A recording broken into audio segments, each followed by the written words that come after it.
Modern parenting carries a quiet, pervasive fear of boredom. We have internalized a simple logic: a constantly stimulated child is a successful child. The intentions behind this are almost always good. We want to develop their full potential. We need to manage the chaotic logistics of working families. And honestly, we want to keep them away from unmonitored screens. But the result is the rise of hijos de agenda a tiempo completo, full-time scheduled kids. These are children whose days are blocked out in rigid increments, bouncing seamlessly from a full day of school directly into sports practice, then to language classes, and finally to homework. While we think we are giving them a head start, an invisible exhaustion is building up under the surface. In the desperate rush to give our kids a competitive edge, we are actively depriving them of an essential developmental necessity: true, unstructured free time. When a child's day is entirely dictated by adults, life becomes a mechanical routine.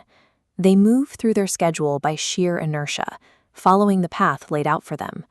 By eradicating boredom, we also eradicate spontaneous exploration. Children lose the empty space required to develop their imagination or figure out what they actually like when no one tells them what to do. Unstructured hours are a critical testing ground. Scheduled time acts as a single, rigid track, whereas free time branches out. Without these pathways of unguided time, children never get to practice making decisions, setting boundaries, or learning to compromise on their own terms.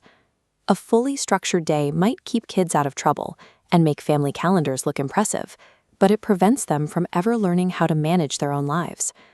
Imagine how you feel navigating an entire adult workday, packed with back-to-back meetings, urgent tasks, and zero breaks. You feel irritable, unfocused, and drained.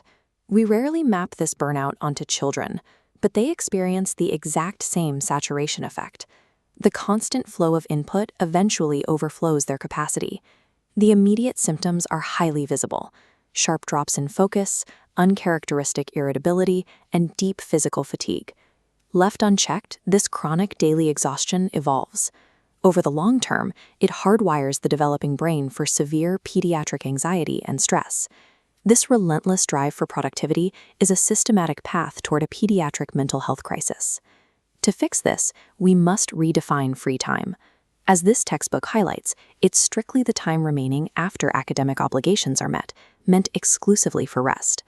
Extracurricular activities aren't inherently toxic. They can boost performance, provided they don't cannibalize this necessary period of rest. The boundary line is cognitive overload. That is the exact point where healthy stimulation turns into toxic scheduling. Boredom serves a necessary biological function. The brain uses these empty, unstimulated hours to process information, consolidate learning, and foster deep creativity. Parents have to actively push back against the urge to fill the schedule. We have to intentionally create empty time, and more importantly, learn to be completely comfortable watching our children do absolutely nothing. Protecting a child's mental well-being requires us to stop fearing the quiet moments. Those empty hours are where the most significant development happens.